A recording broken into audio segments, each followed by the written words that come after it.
Ay, a esa mula de punta.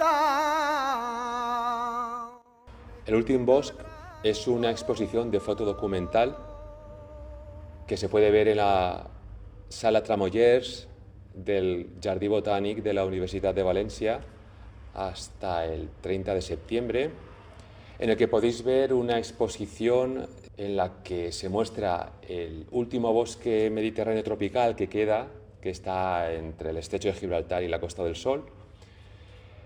Podéis ver los mejores rincones de este bosque, pero también cómo está muriendo, cómo las enfermedades, el calentamiento global está destruyendo este ecosistema.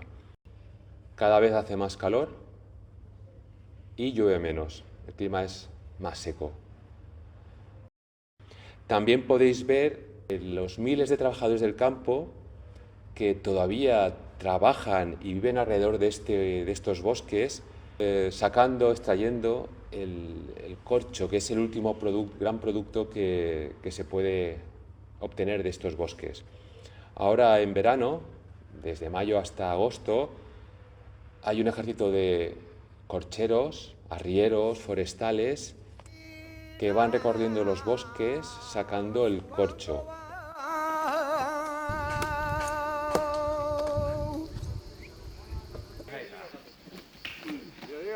La mula golondrina suando.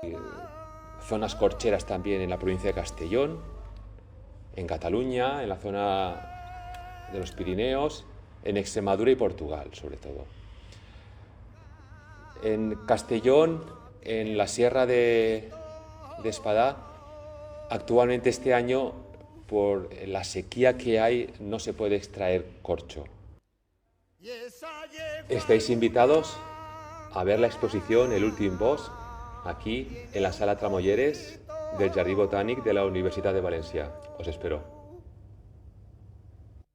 Con una pata blanca y un lucero.